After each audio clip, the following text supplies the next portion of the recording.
Hello, everyone, and welcome to another episode of Album Fight Club. I am your host, as always, Mike Kane, joined by my co-host, as always, Cody Constantine. Cody, how are you? Mike, I'm doing fantastic today. How are you? I'm doing well. The Good. school season started back up. I should say semester as opposed to season, so I'm a little tired, but that's to be expected with the first week back. Just going with the motions. But we're here. I'm excited because we're going to be talking about Deep Purple. The band Deep Purple. Now, Cody, what I was surprised by is that you were very excited for this matchup. Not to say that I, thought you hated Deep Purple or that you weren't like a fan of theirs. I'm just surprised how much of sort of a fan and into this talking conversation you were. So I need to hear the background on this. So this is really a two-parter, and I will try to make this short so we can get into the conversation. When I was younger and getting into music, getting into rock and roll, I went through a Deep Purple phase, but then what had happened is over the years, my taste had varied so far that I never returned to Deep Purple. And so whenever you pitched this matchup, being able to re-listen to these songs and re-experience the moments that happen on these records, it made me feel like a little kid. And secondarily, I am hitting 11 months sober, and I am in the point of appreciation now of where I'm looking at my friends. And I just want to say this, Mike, anytime that we get to have these conversations, I am so thankful. It is excellent talking music with you. It is excellent talking songs and song structure and the things we love about these things. And I'm just in a really positive, hopeful mood today, and I'm looking forward to talking about one of the greatest rock bands of all time, sometimes a little underrated in my opinion, or underregarded, Deep Purple. Very good. And I'm happy to have you here, Cody. I love this podcast. I love you. I love talking music, and we're here to do the thing.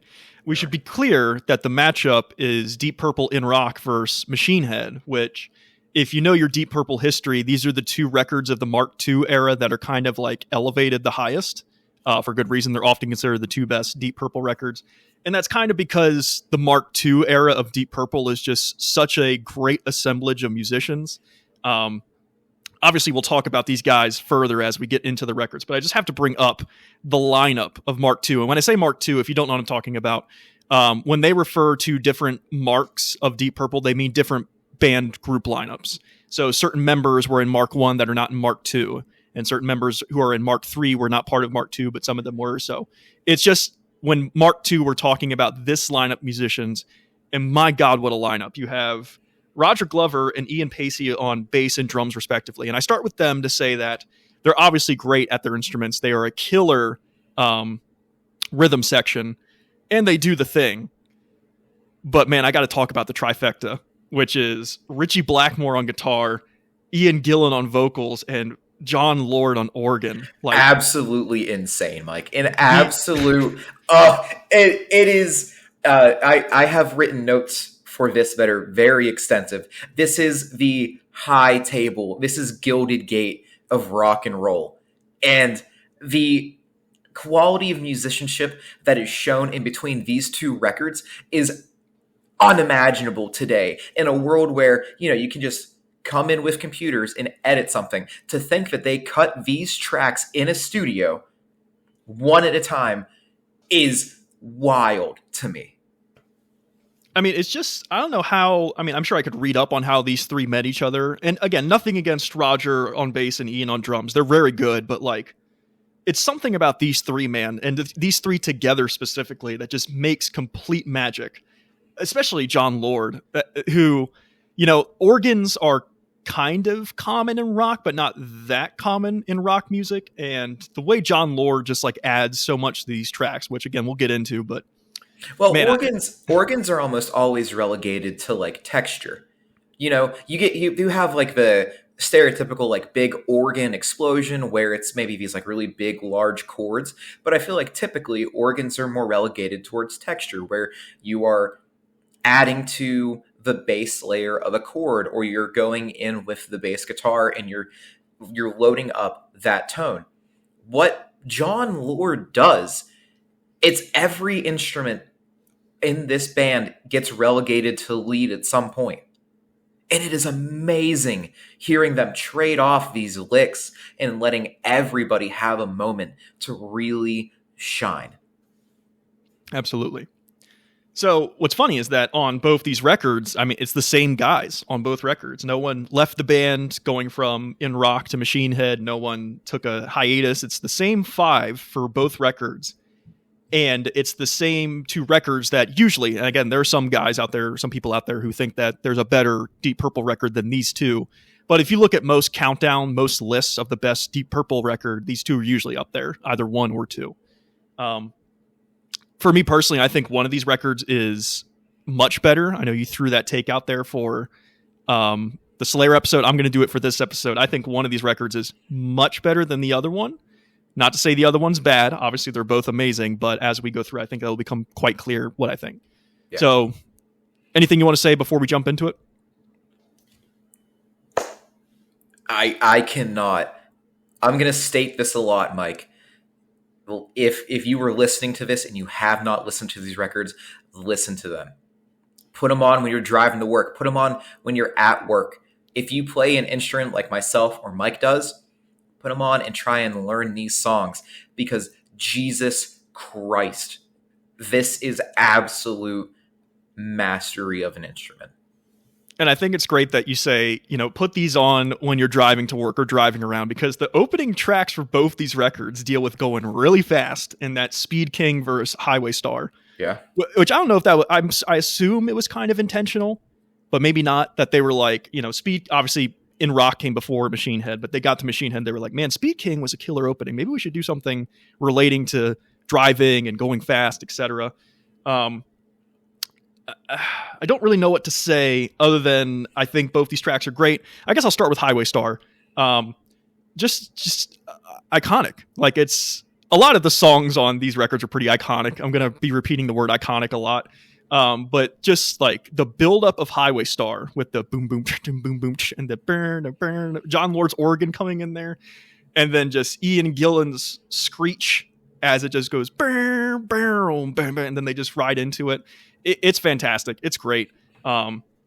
Despite the subject matter, it is a bit slower than you might expect for a song called Highway Star, but it still has the speed. It still has the momentum that makes the song really propulse in the way that it should. But man, Speed King, though, Speed King comes out and rips. Now, I don't know, Cody, did you listen to this on Spotify or did you listen to this on another platform? Spotify. Okay, I don't know if you know this, but for some reason, the Spotify version of Speed King does not have the intro of the song from the record. Really? Yeah, there's like a 1.5-minute intro that comes before the barrel. That really has to change my perspective on this. And the Spotify just comes right in with the heavy, because the intro is not heavy at all. I think it's a lot of John Lord licks and some Richie Blackmore guitar. And I like the intro a lot, but there's something about it just coming in your face right out of the gate with the chords and then Ian screeching like he does. And Ian on this song is absurd. For me, I think Speed King just comes out of the gate with both the intro that's not there and the intro that is there. Both of them, even if the intro might take away some, even though I think the intro is amazing, I think in both cases, Speed King is just too sick, dude. I can't not take it over Highway Star. See, I'm in total disagreement here. Oh my God, Cody! No, let's have this conversation. I think, listen, this is my entire perspective, and every time I listened, I did 4 listen throughs back to back of these 2 records, and I would shift them up. So once I would do In Rock and then Machine Head, and then I would do Machine Head and In Rock and back and forth and back and forth. Speed King is a damn good song. For a rock and roll band, man, it's a lot of people's high watermark. The vocals are sick in the way that they kind of got that gravelly kind of like youthful push to it. Like the technique isn't fully there, but damn it, I'm going to hit this note. I love the guitar tone. The guitar tone on In Rock is disgusting. That is we rolled our amps into a big room and we turned them up real loud and stuck some microphones in the front. But to me, Highway Star comes in and there is no fat. This is I've written this down probably 30 times in my notes. This is post-prison Mike Tyson coming out the gate and saying, we know what we're doing. We got a vengeance. We're out for blood. The bass chords in the beginning, the lick in the beginning, the driving drums. And when you finally get that, it's over. It's over. You could be driving a tyke, a little like a little Tyke's big wheel, and feel like you're driving a 73 Challenger with a Hemi in it. It is the coolest, a perfect way to start a record. The break into the bridge, back into the verse, insane. The key solo where they harmonize and then everybody just kind of gets a little bigger. They do that drop out, back into the verse. Game over. Yeah, that solo, those solos are pretty good with the unreal. Oh man, that's real good. I forgot about that part. That's real good. Unreal. Speed King is very, very good, and like I said, the guitar tone and honestly the keys, the way that the keys and the organs are set in a lot of in rock really elevate, I think, the mix. And also too, every time he sings, because I'm a Speed King, and he's like reaching to the high heavens on song number 1, immeasurable. But for me, Highway Star takes the win.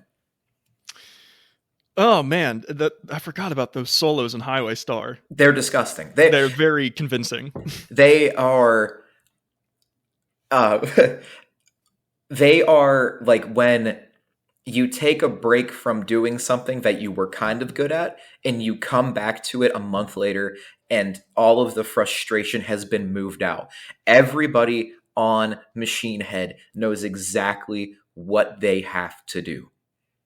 And it sits so perfect. It is so good. It's so beautiful because there are a few songs later to where I had a brief glimpse through Machine Head where I was like, these are the greatest rock songs ever written. Mm-hmm. And I'm not gonna say which ones they are, but man. Well, I think 2 of them are pretty obvious for Machine Head, but we'll get to those later. Yeah. Spoil it. Man, this is a case where it's like 10 versus 9 in terms of like a rank, in terms of like giving it a number score. For me, Speed King, I think I can't not pick it again. It's sort of this mentality of you got a song called Speed King. Yeah. Like, how is this going to sound? And it sounds just like you want it to sound. It sounds fast. It sounds like you're going down a desert highway at 100 miles per hour. And Highway Star also sounds fast, and it also gives me that vibe, but not quite. And plus, I think Ian's performance on Speed King is better than his performance on Highway Star, even though both are really good. That's fair. And I really love Ian in terms of his vocal range. He actually has a lot of musical theater background, which makes a lot of sense given the singing that he does throughout. Oh my God, makes perfect sense. Yeah, so I'm just going to have to go with Speed King on this one. I think the thing that I'll agree with you on Speed King, and for me, I love Highway Star, but in the terms of this conversation, that cool little section in the middle of Speed King where the keys, they do that like, the only way I can describe it is it sounds like The Doors. Oh yeah. It made me like smile. I was like, because then it made me want to listen to The Doors, and I was like, the most beautiful thing any music can make me do is make me want to listen to more music. And yeah, let's go for it. Speed King. Oh, you're going Speed King too? Yeah. Hey, man. We are, dude, Mike. We are in this is the clouds of rock and roll music. This is it. It doesn't get higher. Deep Purple did the fucking thing, Mark II Deep Purple is pretty high up there in terms of like band composition and body of work. Yeah. Which to speak we can have a very brief conversation. It's not that Mark I is bad or Mark III is bad, but man, do they get overshadowed by Mark II. Like, it's just such a perfect lineup of musicians. Which, like Hush, for example, which I love that song. That's a Mark I song. Yeah. And like, I love that song, but Mark II Deep Purple just kind of washes away everything else. So the next matchup is Bloodsucker versus Maybe I'm a Leo. And Cody, you smiled. I don't know if you have a strong opinion on this one, but I'll let you take the floor. Brother, I love you. Maybe I'm a Leo washes this song, washes it in the river, dude. I listened to Machine Head at work on an overnight shift, and when the drums kicked in and the band came in, Mike, I laughed. I laughed so hard it made my stomach hurt because throughout history, rock and roll had this moment where it became kind of like cheesy, everybody coming in and making this super cool big riff became kind of like a joke for a long time. And to hear it happen perfectly, it chokes the tension. It feels like I said, there's no fat, no filler. Bloodsucker is a damn good song. The fuzz guitar is insane. The step down riff in the beginning, heat. The keyboards, heat. You can tell they were thriving. I like that Bloodsucker has kind of like that whole lot of love feeling to it. But maybe I'm a Leo feels like a group of musicians just jamming on something. And it works so well, Mike. Cody, you said you were excited for this conversation, and now I'm excited too, because I think Bloodsucker wipes the floor with Maybe I'm a Leo. Insane. No, honestly, Maybe I'm a Leo is maybe my least favorite track on Machine Head. Because I'm trying to think of it, and I'm literally sitting here right now going like, yeah, what I remember of the song is good, but it doesn't have any memorable moments for me where I'm just like, oh yeah, that part, that's sick. And if I listen back to it, I'd be like, oh yeah, I remember that part, that's cool. But I think about Bloodsucker, dude, it's like a Sabbath song. It's like, it's got moments where I feel like I'm listening to Rush, and that freaking pitch thing that Ian does where I don't even want to mimic it. It's wild. Yeah. He's like, oh, no. Like, oh, it's so good. Like every time good. I'm just like, oh, yes. Now there is one part with Bloodsucker I do not like, and it's the final verse that comes in towards the end. It literally sounds like Ian's just saying gibberish. Yeah. Like I've listened to this song hundreds of times. I have no clue what he's saying there. So it's funny. That's one of the few sections on Bloodsucker that I thought was better than Maybe I'm a Leo. Just because I thought it was so wild to hear. Like, it felt like, dude, who sang for the Germs? What was his name? It felt like Lux Interior. It felt like he just came out of nowhere. And it's like, where did this cadence come from? Like, it sounds like he screamed himself into a stupor, into like a frenzy. Yeah. I also do like at the ending of Bloodsucker that the keyboards, that is one of the most beautiful keyboard tones I've ever heard in my life. I can't really describe it. It's like this really subtle, washy, thick, smooth sound.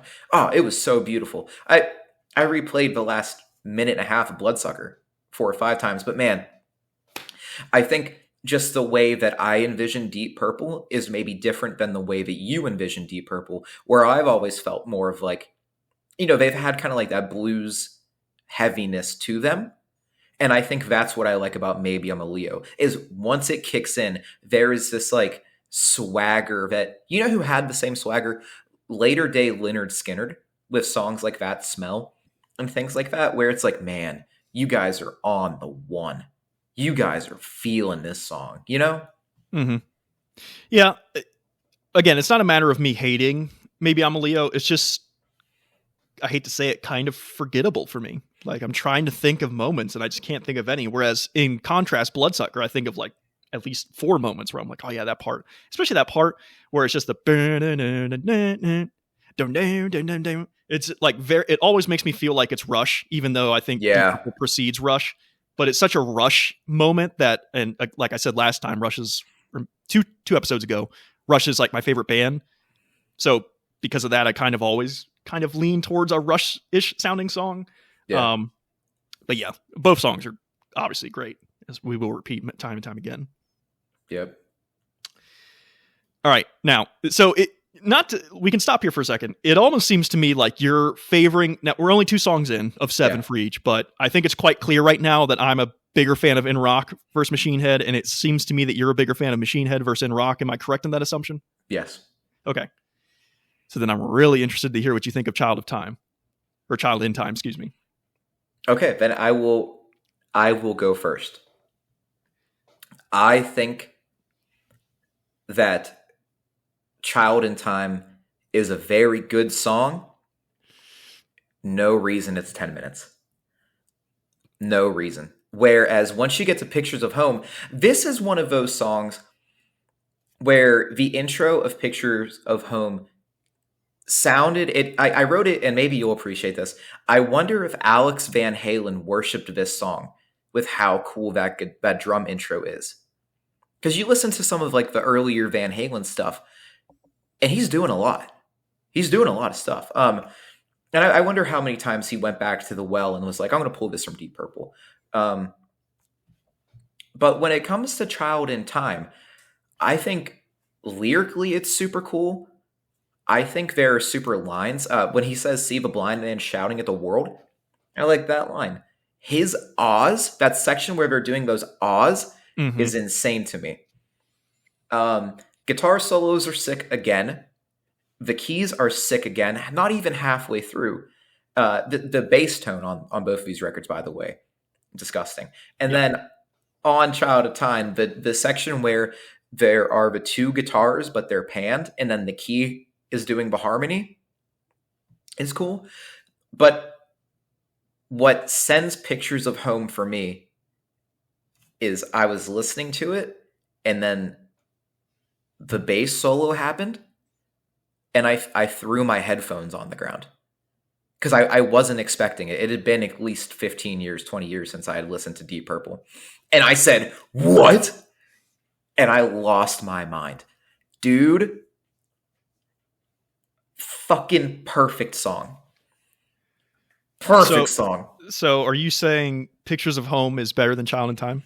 I like it better because it's not 10 minutes. And it's also Child in Time. It has these really, really high parts, but then they keep going back to that riff, and it's like, this is cool, but this doesn't have to be this long. Like, I felt like I was getting fatigued on a lot of In Rock, just listening to it.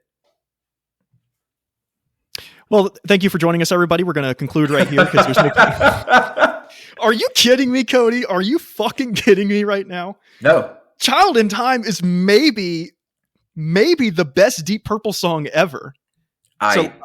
No, dude, come. Okay, so here's my whole thing about it. Okay, you start with John Lord just going off with the keys, and it's not even complex. It's just like notes, and that sounds so benign, but like it's so simple what he's doing, and it sounds so cool. And all you have is just the boom, boom, boom, boom, boom, like just the 3 notes and then give it to John, and 3 notes and give it to John. Honestly, what it reminds me of is Time, the intro to Time by Pink Floyd. Yeah, where it's like, where it's just note and then drums and then note and then like, it's just cool. It's really cinematic, which this whole song is super cinematic. Ian comes in with his vocals, and this is where the whole musical theater thing just comes to the spades. It's like, it's so musical theater. And as someone who's really immersed in theater, I love it. You already mentioned the whole chorus, the whole oohing and ahhing thing, which it's ridiculous. Those notes are so high, Mike. That has to be like an F sharp.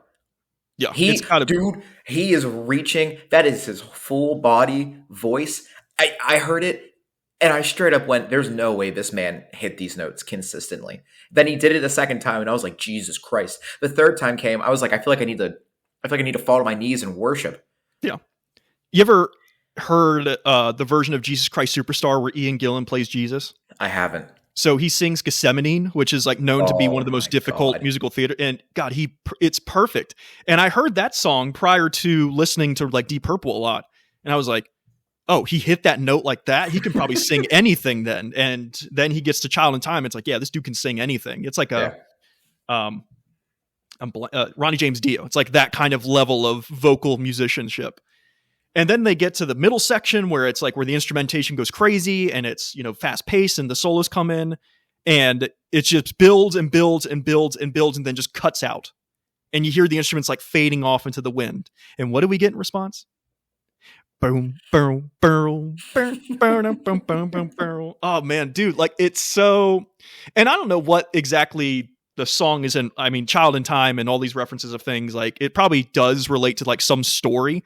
But for me, I just envision like some dark castle in winter and dude's up there playing his organ at the top of the parapet. And like, he's all, I don't know, dude. It's just so cinematic. It puts me in a mood. It puts me in a place. It's kind of like, when we were talking about the, crap, there was something on the Pink Floyd episode that I said was so cinematic that it just sets me in a place. And this is doing the same thing. Oh, you're talking about Welcome to the Machine. Yes. Yeah. I really value that in music when I feel like I can see myself in the place where the music is happening.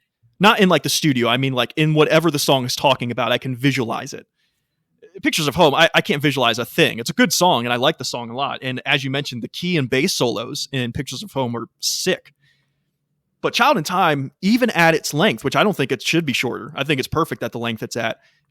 I feel like I go on a journey with that song. And when a music takes me on a journey, I have to elevate it. So for me, it's Child in Time. I respect that. I'm sticking with Pictures of Home. I appreciate that too.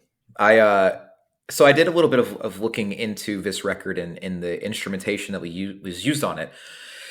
For all of In Rock, it looks like Roger Glover played a precision bass, which is, for music nerds out there, the first widely produced electric bass guitar. But once you get into Machine Head, he switched over to a Rickenbacker 4001. And the Rick has this like super weird, it's like a scooped mid that just absolutely, anytime it starts to poke out in the mix, it sounds so fucking good. And as a bass player, dude, I was like salivating over these songs. So I don't know. You know, if especially like the drums too, Mike, you play drums. We never talk about you playing drums. Like, dude, insane musicianship on this. Yeah, Ian Pacey's drums playing is phenomenal, and we'll get to a song late. Well, actually, one of the next songs where I think he really showcases his drumming abilities throughout. Yeah. Do you have anything left to say about Child or Pictures? If you're a singer, sing Child in Time one time and attempt it. Yeah, make your shot. It's like before Take on Me. It's like, do that and then do Take on Me. And you'll go far, I'm sure. You will. That's your audition music for the next 8 musicals you do.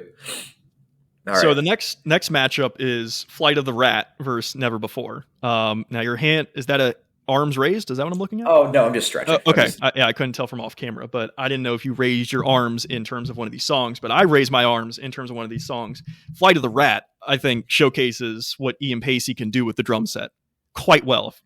The fills on this song are unreal. And like they come, like it almost feels like every 10 seconds there's a new fill, and every fill just sounds like completely different, which is a tough thing to do. If you're not a drummer, you might not understand the sort of perspective of fills and why fills are sort of needed in music. But if you are a drummer and you listen to Flight of the Rat, it's one of those moments where you go, God, he's doing something different every single time, which with a drum set, after a while, you got to start repeating stuff because you're going to run out of things you can do. And yet it feels like he has a drum set with like 50 things he can do with it. Yeah. And then the ending where he just does that like classic sort of boom, boom, boom, boom, boom, boom, boom, boom, boom, and just like faster and faster and faster.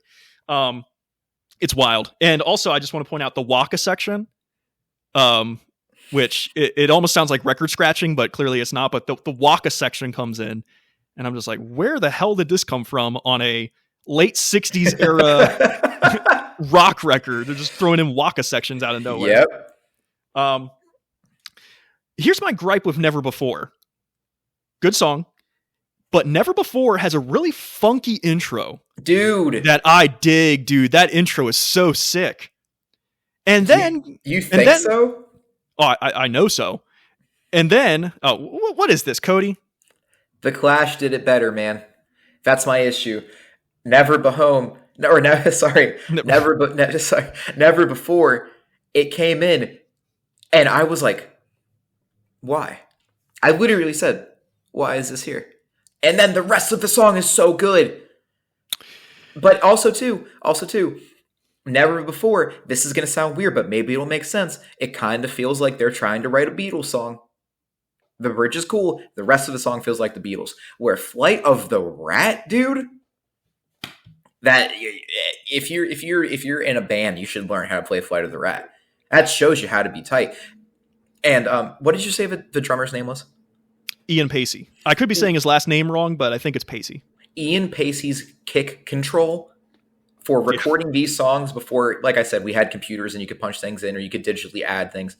It's insane. He's thrown in like 3 kicks on the 2, and sometimes he's just going like 2, 3, 4 through whole bars. It's bonkers. It's a standout song on In Rock, in my opinion. It is a standout song among standout songs. Yeah. But hold on, real quick with Never Before, though. So I mentioned the intro. Yeah. Because I'm actually the inverse of you, where I love that intro, and I'm like, man, the rest of the song was not the intro. It's so disjointed. It's odd. But I actually liked the intro enough where I'm like, why didn't they just go with that the whole song? And see, my thing was, exactly, the intro felt so weird. And my take on it, sometimes, I think maybe they were like, maybe we should just try and write like a major key kind of like pop song before pop songs were around. But like, let's try to make something that could be like commercially successful. And it just like doesn't work for me. It just doesn't do it, because it's like, why is this section here? And then why is this section here? Because the rest of these 2 records is perfect songwriting skills for guitar music. Why would you do this? Who pulled out Bob Marley for 46 seconds or whatever? And then, all right, so we're back to being Deep Purple. It's like if someone turned the radio on accident and said, oh, sorry about that. Whoop. Yeah. Why? Yeah, it is very odd. It's a very odd moment. But to be blunt, I kind of liked what the intro was doing. I wish that was the whole song or something similar to that. I like the intro and I like the main song. I think we're in the same camp. Just make one of those 2 things the song. Yeah. Yeah. For sure. Yeah. So, okay. Yeah. So we get to we get to that song. Let's just briefly speak about Into the Fire, because I think I'm going to guess that this matchup is kind of lopsided. I could be wrong with what you're thinking, but I think Into the Fire, the intro riff to this song is disgusting. It's so good. But then what gets weird about this song, in my opinion, is that it feels like a major chord version of Iron Man by Black Sabbath. Yeah, and then I kind of couldn't get it out of my head. And it's a good song. It's a really, really good song. And I tell you what, too, the bass on Into the Fire fucks so good. Everybody should listen to these songs. What do you have to say about Into the Fire? Because we're about to talk. Yeah. Anyone who knows the other song knows. Oh, okay. Into the Fire, it's cool. It's heavy, which I like a lot. When a rock band kind of goes into like heavy music. And again, it's Ian Gillan coming through with that Into the Fire. Like, just I'm bad at singing, but that like just cool. The way he does it is just sick. It's a cool song. I like it a lot. The problem is it's matched up against Smoke on the Water, which might be one of the top 5 quintessential rock songs ever made. I don't even know where to start talking about this song. You need to go. You need to go first, because I'll accidentally talk for 17 hours, dude. Okay, so Smoke on the Water, it's one of those Hotel California, Stairway to Heaven things where it's like, I've heard this song so many times. I know this song like the back of my hand. But God, I can't really talk against it. It's like, it's so good. It's so popular. It's so in the zeitgeist for a reason. You talk about that guitar center riff. I mean, is there a more guitar center riff than literally Smoke on the Water? It's like the first riff every guitar player learns. It's simple and yet it's effective. But it's hit a point for me where the riff is actually like the most boring part of the song for me. Dude, thank you. It's so run into the ground at this point that everything around the riff I like more. I like what everyone else is doing. And I don't hate the riff. Obviously, the riff is the Smoke on the Water riff. It's classic, but like it's been so done at this point that I'm kind of like, you know, I feel like I'm saying heresy here by saying the Smoke on the Water riff is kind of boring, but I also want to keep my rock card by saying I also think Smoke on the Water is like quintessential rock song.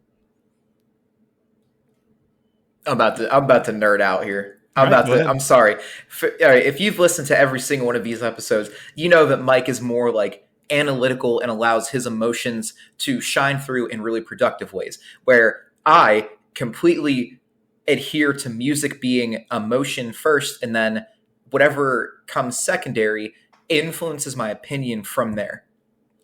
And there's nothing wrong with either of these thought processes. Smoke on the fucking Water? Dude, I don't care if you are the biggest contrarian in the world. This is in the fucking gilded gates of music. Not just rock music, not pop music, not fucking anything. This is it. This sound existed before Deep Purple found it, but they were the only ones to pull it out of the atmosphere and make it happen. And you know what, dude? The song has, as a total, the song has not gotten old one bit. The riff, it deceptively hard. It's really easy if you only listen to the top layer of the riff, just the notes. But then you get into the depth, into the meat of that guitar riff, shockingly hard to pull off in the way that it was intended. But then what? You have the drums come in. Perfect application of the drums. And then the bass comes in. It shook my fucking head and made me never want to leave standing in front of my amp. It immediately made me want to just quit my job and go play music for the rest of my life. Dude, the moment the bass comes in, that's the pocket right there. That's when you know you've got a song. It's disgusting. And it's just the single notes too. But then it encapsulates the riff, the guitar riff. And then you get the keys to come in. And then you think, oh man, they've got a perfect instrumental in. The real life story about Frank Zappa's concert getting burnt down because some stupid person shot a flare gun at the concert hall, causing there to be this illusion of smoke on the water. People look back now, and there used to be mysticism about rock and roll. You know, oh, Jimmy Page sold his soul to the occult with Aleister Crowley and all this stuff. Paul McCartney wrote yesterday from a dream. Freddie Mercury woke up and wrote Bohemian Rhapsody. This is one of those stories where you can't fully wrap your head around it. You don't make sense of it.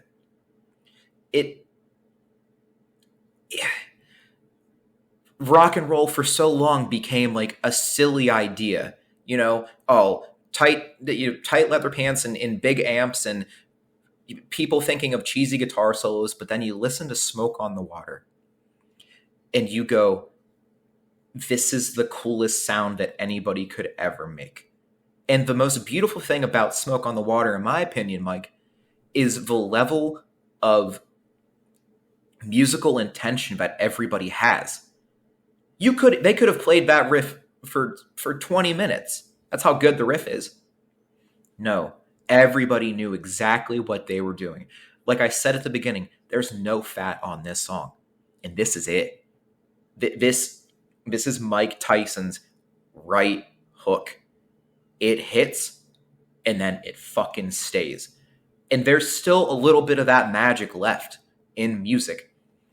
And honestly, like Mike said about the Guitar Center riff, think about the hundreds of thousands of young people who heard this song and continue to hear this song and drive to Guitar Center or don't even drive to Guitar Center. They go to their local music store and they buy a Strat And you know what? They start their journey into music. This is beyond iconic. This is something that exists in the hive mind of the mysticism of guitar music and music in general, because it all packs so well. One of the greatest riffs of all time, one of the greatest lyrical journeys of all time, all packed up into a perfect shell of an attempt. And it succeeds at every bit. And that is why Smoke on the Water works so fucking well. Everybody is playing their part. And that is what you are supposed to do when you're trying to make something beyond yourself. It's not just about the guitar. It's about the rest of the band the second that riff comes in. Fuck, dude. I love music so much. It's like, it makes me like salivate thinking about that experience, Mike, of like, maybe the first time you tried to play like a Rush song. And then when you get it, when you finally get it, it's like trying to learn the Money bass riff. When you finally get it, the world stops and you are a bigger version of yourself for the better. And that is what this song does. What's funny is my introduction to Deep Purple was actually through Guitar Hero. Yes. And looking back on it, it's so obvious that, of course, Smoke on the Water would be in the first Guitar Hero game. You can't make a game about guitars and not have Smoke on the Water be in there somewhere, because it's just so quintessential. It's so iconic. I literally believe that, there's those rock songs like Hotel California, Stairway to Heaven, Bohemian Rhapsody, where it's like they're just so like in the zeitgeist of rock music. I think Smoke on the Water is up there as well. It elevates beyond the band. It elevates beyond the music. It becomes something else. So nothing against Into the Fire, but it didn't stand any sort of chance here. No chance. Yeah. But then we move on and we get to Living Wreck versus Lazy. I don't know if you have strong opinions about this. I'll say. Oh, you do? Yeah, you go first though. Okay. I want to say with Living Wreck, it's like quintessential hippie era rock. It almost sounds like an Iron Butterfly song. It does. And weirdly, it's one of those moments where I'm like, this sounds like Deep Purple, but it also sounds like a different band. But I still think it's a really good. I think it's like, if you talk about hippie era rock music and like Iron Butterfly rock music, I think it's kind of like nailing that. Lazy comes in with them keys, boy. Woo! Them keys. They just come right in the front of it. And varied as hell song. I mean, there's a harmonica in there, for God's sakes. Oh, don't even get me started about the harmonica, Mike. They start just trading off all these things where it's like, oh, that's in there. Oh, that's in there. That's cool. That's cool. I like Lazy for its variety a lot. But I also like Living Wreck for just the way it nails what it's trying to do. Oh, God. I don't know who I'd give the edge to at this moment.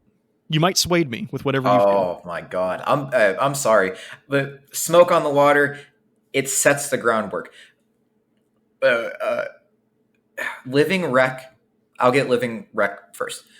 It feels like it's tired, and I can't really describe it, but if you listen to the song, they feel tired. Like, it feels like they went in and tracked this and they weren't feeling it. I think you're right. It does sound like an Iron Butterfly song.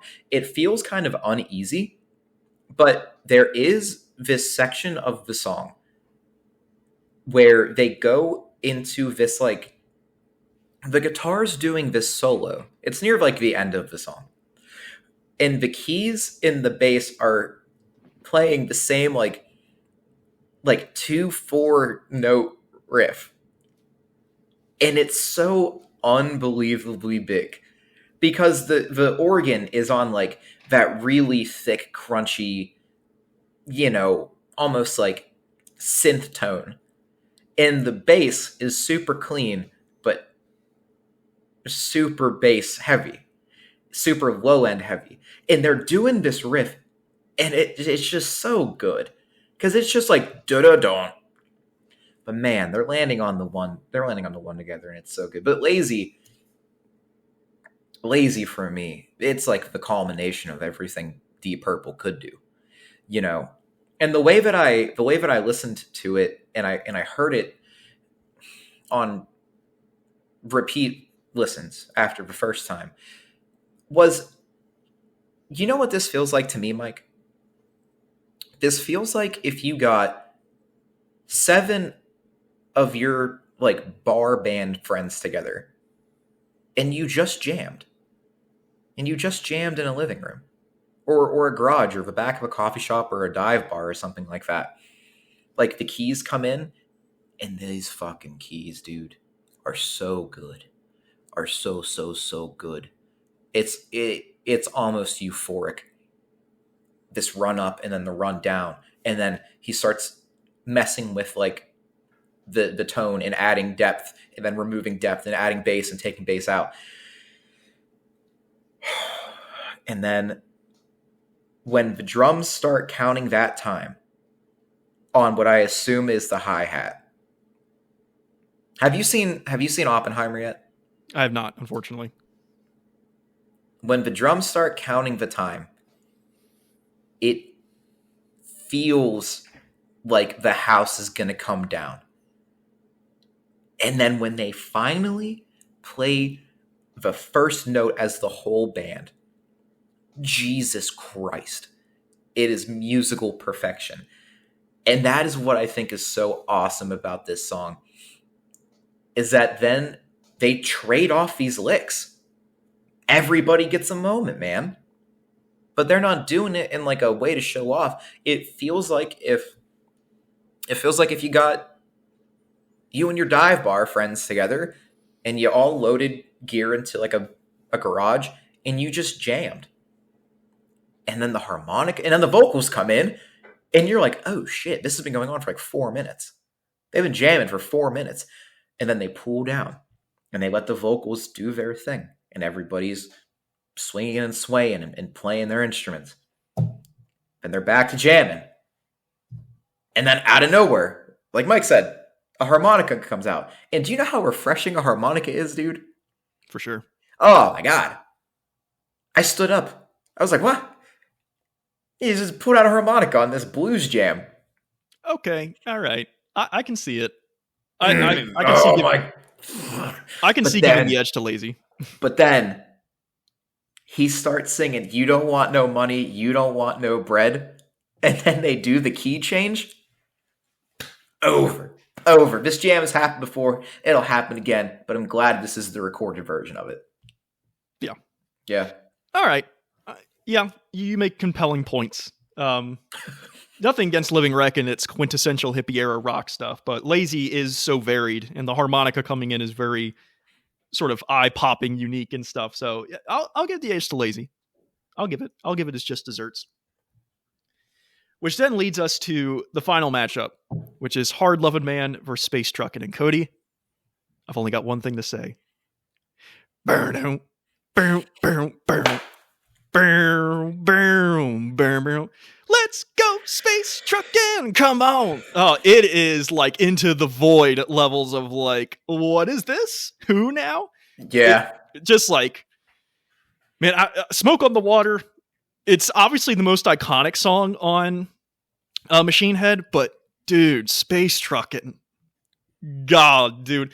It like it's a straight head bobber. Like I can't imagine a human being in their right mindset hearing Space Truckin' come on and going like, yeah, I'm not moving to this at all. The second the drums come in, I'm bobbing my head. Maybe it's not as hard as like head banging, but I'm bobbing. Like it's gonna happen. If I have feeling in my neck, my head is bobbing. Yeah. Every performance here is amazing. The drum work. What's funny is this is a little anecdote, but did you ever play Guitar Hero Van Halen? I did.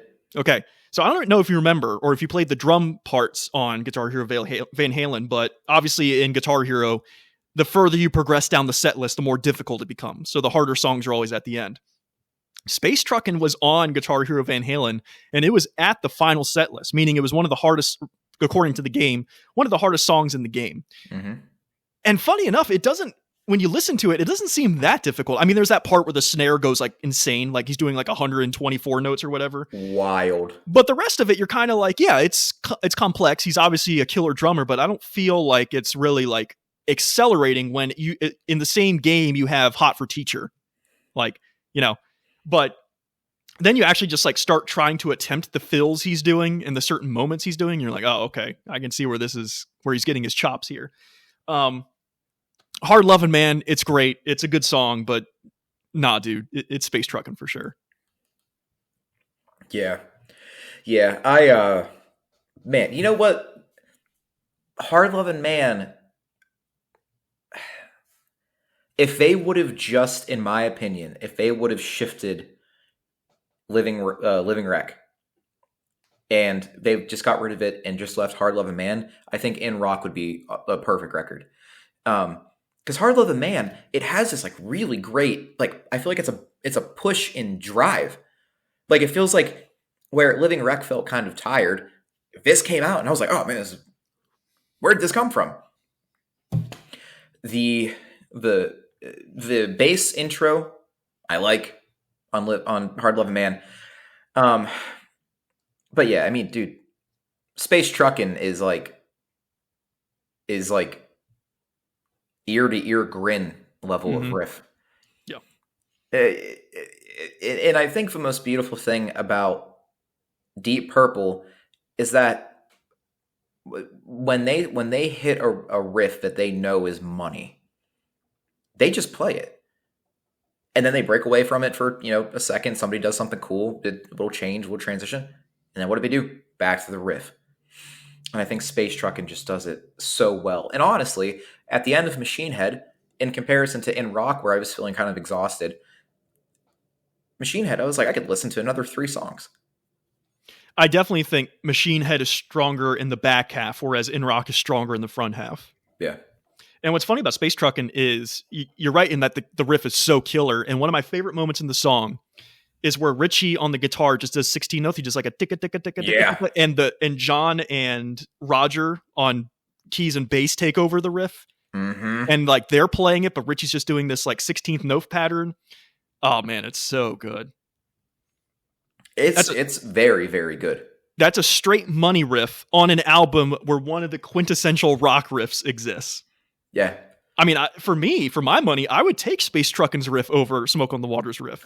And see, it's funny because when you look, like you said, when you look at the zeitgeist, Smoke on the Water sits at the top. But even just looking at like Machine Head as a record, there are 2 or 3 riffs that I like more than Smoke on the Water. And it's crazy because it's like, I almost wonder if the Zappa association, kind of like what happened with Jackson Pollock, where it's like his art is cool, but then also the association of other people in his like friend circle elevated him. But I think that's maybe what happened with Smoke on the Water, because like, for example, dude, like I like Highway Star a little more. I think that song's kick ass. Space Truckin', yeah. I wonder why Smoke on the Water got there, but we talked about it. But I think Space Truckin' just is a perfect way to end the record too. It's upbeat, it's nice, it's fun. The drums are fantastic. And then Ian Gillan at the end just coming in with those yes. Just crazy. Like just hitting that register where you're like, is this dude human? Like, is he like part bat or something? It's insane.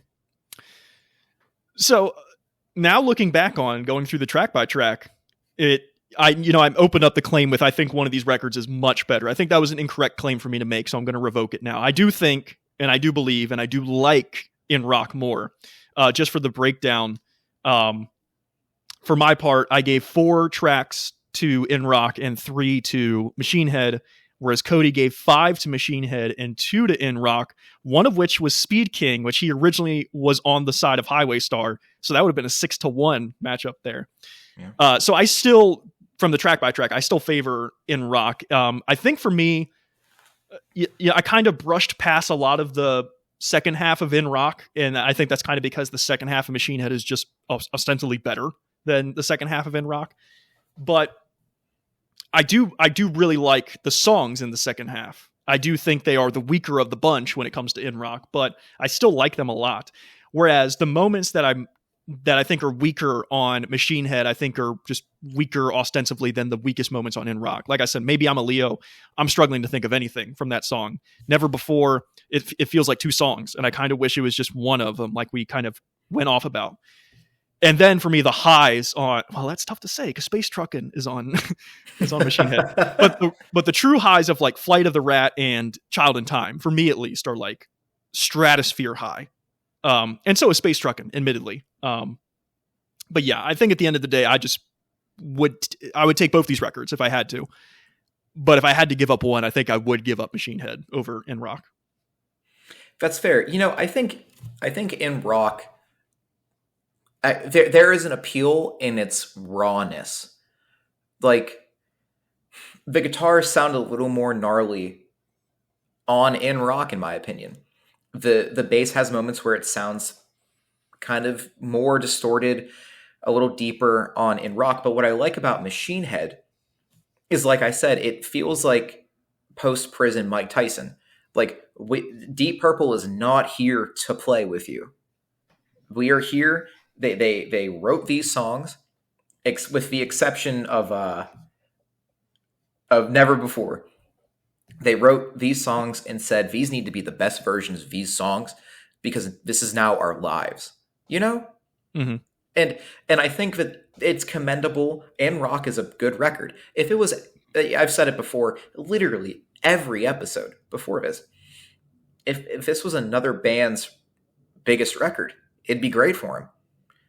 But in my opinion, when you take fucking Machine Head and you've got, I just shit talked it for a little bit, but when you have the riff, I don't know, man. In Rock's good. For Deep Purple, in my opinion, Machine Head just has a step above in terms of, musicianship. I think that it's more thoughtful in terms of like the solos feel like there's more thought placed behind like actually the notes, what's going on. The drums feel more intentional. But that's what happens with growth. So they're both fantastic records. That's at the end of the day. I mean, they're coming from one of the Mount Rushmore of bands. Yeah. And so it really just boils down to, do you like Deep Purple a little more kind of raw and like a fox in the corner, or do you like Deep Purple where they're like, we're not fucking playing this game. we're gonna write the best songs that maybe we've ever written, and that's it. Now we're gonna make $1 billion. Speaking of Mount Rushmore, this is a conversation we didn't have on the Pink Floyd record, which I'm surprised about. I think we just got caught up in Pink Floyd for that episode. Yeah. But one thing I do want to talk about briefly here is the album covers for both these records. Because in Rock, you literally have a sort of like Mount Rushmore parody of the five guys in quote unquote rock, of the Mount Rushmore faces. Mm-hmm. And then with Machine Head, I don't really know what I'm looking at other than a bunch of the guys, like just kind of like fuzzy imagery wise. I'll make the claim that I think both these album covers are kind of stupid. But In Rock, I think is stupid and I love it kind of stupid, where it's like, oh my God, that's so cheesy. But like they're like in rock. They're like the rock Mount Rushmore. You got these five dudes who are like placed in rock. And I'm like, okay, that's kind of cool actually. Whereas Machine Head, I think is just stupid, where I'm like, I don't know what I'm looking at. I don't really get what they're going for. Maybe that, the person who is taking the point of view of the album cover, it's like Machine Head, like he's hazy or so. I don't know. I think it's just kind of dumb, despite the music on it, which is fantastic. I think the record kind of just like, if I didn't know Deep Purple and I was in a record shop and I saw Machine Head's album cover, I would flip right past it. Oh yeah, I'm buying In Rock. Yeah, if I saw In Rock, I'd be like, oh, what's this? This is kind of cool. Yeah. I think I'm looking at the Machine Head cover right now.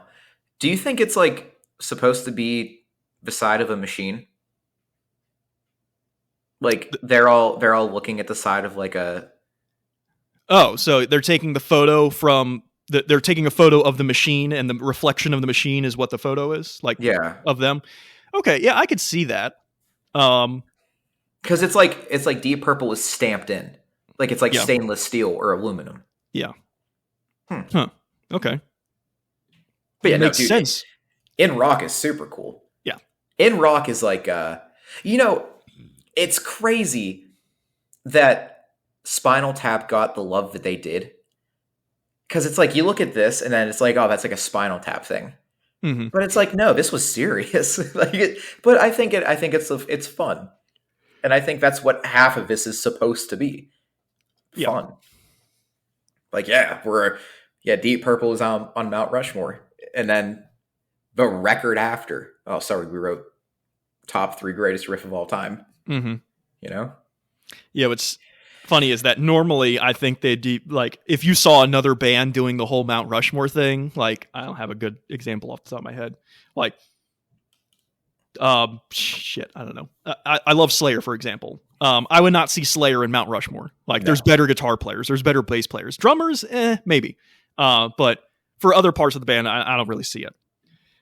Mark II lineup of Deep Purple in rock, kind of see it, honestly. Mhm. Especially in terms of vocals, guitar, and organ, where I'm especially organ and vocals. My God, like if there's a Mount Rushmore of rock vocalists, I think Ian Gillan is probably there. He has to be. And if there's an organ Mount Rushmore, John Lord is definitely there. He's probably number 1 billing at that point. But yeah. I agree. And then also too, I wanted to touch on this, man. Deep Purple had a very similar situation to the Yardbirds in a way, where they almost acted as like the gatekeeper of the next big guitar player. You know, like Mhm. Yardbirds were famous, where it was like, Jimmy Page. Oh, what's he up to now? Oh, he's in Led Zeppelin. Okay, like you look at the former members. You got John Lord, famous. Richie Blackmore.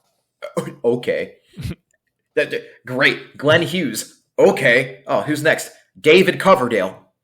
All right. Yeah. Joe Satriani, Steve Morse, Joe Lynn Turner. It's like they were cherry picking people. And then even like, with bass players, Roger Glover, get the fuck out of here, dude. As for some people, that's the greatest bass player of all time. Nick Simper. I mean, I've never listened to his work, but probably good. Glenn Hughes, in my opinion, is a fantastic bass player. And it's just crazy to think about, like, kind of that like, not wood mill, but like we're churning them out. You come in, you play Deep Purple for 2 years, and then you're one of the guitar greats. Like, you've been through the classes. Your passport gets stamped at that point. Yeah, exactly. You're in the Marines now. Yeah. Yeah, man, it's good stuff. Insane. Man, I know we have this conversation every time, but I'm so happy that we live in a time where we are able to experience like rock and roll music. Yeah. I think that's really, really cool. But it's funny how all these songs existed before the age of the internet. So you can only imagine like the music groups or the music circles that you have at your high school or wherever you work. And a dude comes in one day, he goes, bro, they wouldn't say bro back then. They'd be like, man, have you heard Smoke on the Water yet? And you're like, no. And it's like, well, you got to wait till it comes on radio, or I hope I have a cassette that I can borrow to you. You can't just go to YouTube and listen to it. So it's like, man, I'm hearing all this stuff about this song and I haven't caught it yet. I haven't heard it. It's just to be part of that like slow trickle of contagion of music spreading that happened back then. Something I would have liked to experience. Obviously, we come of age in the internet. So now if Cody recommends me a song, it takes me 5 seconds to find it. So, well, and that's when I was talking about the magic kind of mystical nature of music, I think that's something that has died with the advent of kind of direct communication to almost anybody now. Like think about when Stairway to Heaven came out. Think about how many kids sat down and tried to learn that riff. And it's like, yeah, now you can just go on ultimateguitar.com or whatever, go on YouTube, and in a week learned the song exactly how it was written. But there's something magical about that struggle, and then what comes from that as a musician. Like right now, I'm trying to learn how to play "Ain't No Mountain High Enough" by Marvin Gaye and Tammy Terrell. With the bass was written by the legendary James Jamerson, and that song is very interesting because it's one of the few songs in commercial pop history where the bass line never repeats. It starts minimalistic for what the composition is, and then it turns into this insane showcase of counter melody and note placement. And I'm trying to learn it by ear because I want to bring back that mysticism, because you never know as a musician or anybody who's involved in the arts what will come from that struggle. And I think that's something that, it's a shame that kids past our generation, Mike, won't be able to experience. Of like walking into, say, a record store, and you just flip through used CDs, and you go, oh, look at this band. What's this band called? Fugazi. I've never heard of Fugazi. And then from there, what do you get? You get into the entirety of the DC Discord scene. And then maybe you get into political activism, Fugazi, it's fairy dust.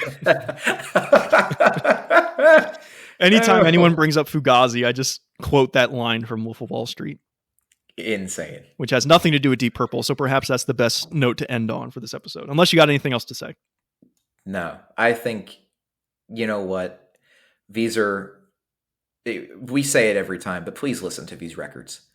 Because, man, the beauty of music is that it is supposed to stir up something in you, whether it's Slayer and you feel that intensity and that aggression, and maybe you get angry, or, maybe it's Sabbath and Into the Void comes on, and for some reason you just feel the need to bang your head, or it's Pink Floyd and you want to be a little retrospective. But I think with Deep Purple, this is the beauty of just the fun that can come from guitar music, of hearing a lick and going, that was cool, learning how to play riffs. I like these riffs, and then share that with somebody. Maybe you have someone younger than you're friends with or whatever, who has only ever listened to like JPEG Mafia, and then you're like, hey, check out Child of Time. It's 10 minutes. It'll make you happy. Then they come back a week later and go, no one should be able to sing that high. That's all I have left to say for this week. Should we just rename the podcast Please Listen to These Records? I think that'd be funny. Yeah. I don't know. I kind of like Album Fight Club. I'm sort of in love with it. So Album Fight Club is a really, really good title. And I think this episode is the most fighty of all of them. I don't know. We got pretty fighty on Slayer, but this one definitely got fighty for sure. Yeah. It's what the people want, Cody. It is. All right, man. Well, thanks for being here as always. It was a good time. Mike, thank you for your time, and thank you for suggesting this matchup so that way I was able to re-experience hearing these insane songs. Oh, I got plenty more. We got plenty more, and there will be one next time on Album Flight Club. But until then, take care, folks.